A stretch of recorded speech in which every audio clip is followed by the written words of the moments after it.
De volta com o programa Pense Saúde, hoje falando sobre saúde auditiva e perda auditiva. E para esse debate participam os otorrinolaringologistas doutora Márcia Helena Miranda de Freitas Oliveira, doutor Tiago Felipe Vasconcelos Gonçalves e doutora Mariana Moreira de Castro Denaro, todos cooperados da Unimed BH. E hoje com uma participação super especial, pois o programa está sendo interpretado ao vivo pelo voluntário Marcos Túlio Parreiras Prado, aluno do curso de Libras da FENEIS, Federação Nacional de Educação e Integração de Surdos. Marcos, muito obrigada desde já por você estar aqui conosco no programa, passando um aperto, que a gente fala muito rápido, né, Marcos? Coitado. Bom, nós recebemos algumas perguntas de casa, eu vou primeiro dar prioridade a elas, para depois eu fazer aquela pergunta do cotonete que eu deixei no ar no bloco anterior. A Eusete, do bairro Lagoinha, ela gostaria de saber o seguinte: quando tem muito barulho, ela não suporta. O que fazer? Será que ela é mais hipersensível? Você falou em hipersensibilidade, não foi isso, doutor Tiago? Muitas vezes a cóclea machucada, como qualquer órgão que está machucado, quando estimulado, incomoda. Ah, tá. Isso tem até um nome, recrutamento, mas é um tipo de perda, pode ser um tipo de perda auditiva. Essa hipersensibilidade ao barulho. Às vezes o paciente tem perda e incômodo com som alto, né? Ah, tá. Ele tem uma perda com som alto, porque a cóclea tem algum machucadinho ali. Então, na hora que estimula ela demais, incomoda o paciente. Vocês falaram aqui em irritabilidade, alteração do sono, zumbido. Dor não é um dos sintomas de perda auditiva, né, doutora Márcia? Não é. A irritabilidade, o distúrbio do sono, ele ocorre em pacientes que são submetidos a um excesso de som. O excesso de som, além de levar ao zumbido, além de levar até a perda auditiva, ela leva também o paciente a distúrbios do sono, pressão alta, irritabilidade. Então, é um conjunto de sintomas que o paciente apresenta. Pode falar. E o paciente também que tem intolerância a som alto pode ser por causa de uma ansiedade muito forte também. Porque ela já tem um cansaço, a pessoa que tem uma ansiedade forte, ela já tem ela já tem um cansaço mental por causa dessa ansiedade, que a última coisa que ela quer no mundo é algum barulho. Incomoda mesmo. Você falou de zumbido e nós tivemos várias perguntas aqui sobre zumbido. O José do Horto tem 60 anos e de 5 anos para cá tem zumbido. O que fazer? E o Márcio do Centro pergunta se zumbido no ouvido está relacionado com perda auditiva. Então vamos lá falar de zumbido, doutora Mariana. A grande maioria das pessoas que têm zumbido, cerca de 90% dos casos de zumbido estão associados a algum grau de perda auditiva. Nossa! E é aquilo que a gente falou no primeiro bloco.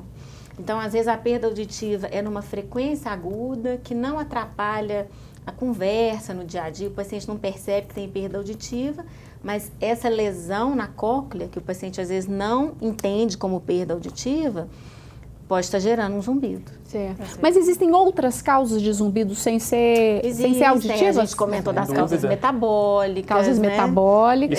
Estresse. Todos esses podem dar zumbido. Bruxismo. A pessoa que fica... alterações da articulação. Alterações nessa articulação. Oclusão dos dentes. Então tá. Tenho esperança.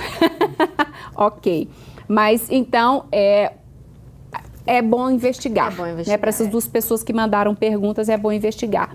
A Eunice, lá do bairro Cidade Nova, a gente falou no bloco anterior, mas eu não sei se ela ouviu. Ela gostaria que vocês falassem sobre aparelhos auditivos. Ela gostaria de saber mais sobre aparelhos auditivos. A gente falou um pouco sobre isso, né, doutora Márcia? Foi. Os aparelhos auditivos hoje, eles são muito compactos, eles são bem pequenos e eles incomodam muito pouco. Eles são digitais, o próprio paciente pode fazer com a fonoaudióloga quais são as frequências que ele precisa aumentar para tornar aquela audição para ele mais confortável. E aquele aparelho é adaptado para aquela frequência? Mas não é igual ao analógico antigo que tinha um monte de chavinha que você ia mexendo, não. Isso tudo é por programa de computador. que aí você pode melhorar algumas frequências, você pode tirar o ruído de fundo. Então, tem alguns aparelhos que, se você estiver numa festa, por exemplo, você está escutando o ruído todo. E se tem uma voz humana, alguém querendo conversar com você, o aparelho, ele diminui o ruído de fundo e aumenta a voz. Que sensacional. Para você perceber melhor. Você percebe melhor também, por exemplo, numa música, numa festa. Numa música você pode perceber melhor as várias frequências daquela música. E são aparelhos esteticamente muito bem feitos, eles podem ser retroauriculares, eles podem Vários ser de tipos, concha, né? Intracanal e microcanal, que ninguém vê. Lembrando também que esses aparelhos, eles estão disponíveis na rede pública, né? Estão disponíveis no SUS. Tá. Se o paciente quiser algo mais sofisticado, por assim dizer, ele pode procurar essas lojas de aparelho auditivo, todas elas têm planos muito bons de financiamento. E, como a doutora está falando, eles andam a passos largos de tecnologia. Hoje existem aparelhos que a pessoa programa no iPhone. Ela pode, inclusive, atender o telefone pelo aparelho auditivo. Mesmo? Gente, que sensacional. A Yara, lá do bairro Carmo, ela tem 60 anos e diz que desde os 40 ela escuta como se estivesse escutando dentro de uma concha. O que seria isso? Como se tivesse uma concha.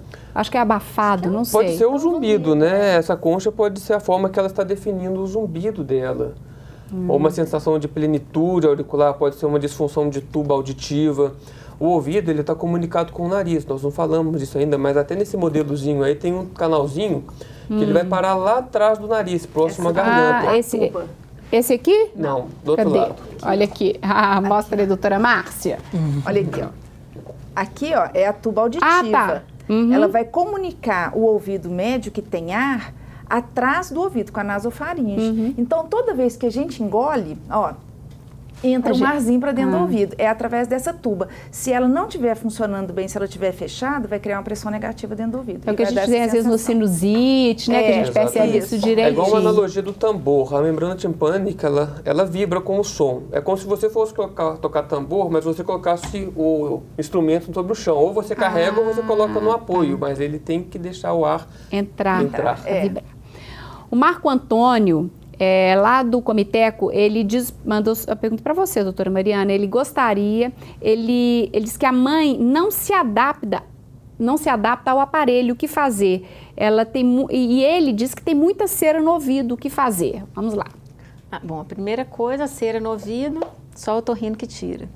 Então já até respondeu a minha pergunta do cotonete, usa-se não se usa? Não se usa, só a parte de fora. A parte externa, né? É cera quem tira é o otorrino. Se está te incomodando, então vai no otorrino para poder remover a cera. É mesmo? Isso varia muito, né, de paciente para paciente. Tem paciente que nunca fez uma limpeza, tem outros que a cada 3 meses estão no consultório. Porque existe essa individualidade de produção de cera? Existe. Umas pessoas produzem mais do que outras?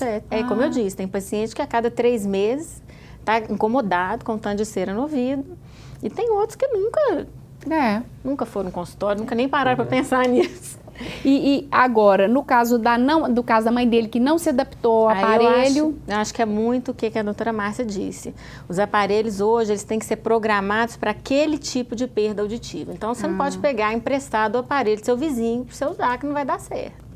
Então, você vai programar o aparelho para amplificar o som nas frequências que você tem perda, para não amplificar naquelas frequências que você escuta melhor, né, para diminuir o ruído de fundo. Então, se não está adaptando, tem que olhar se esse aparelho está realmente programado para o tipo de perda dela. E às vezes precisa de um treinamento com o fonoaudiólogo, né?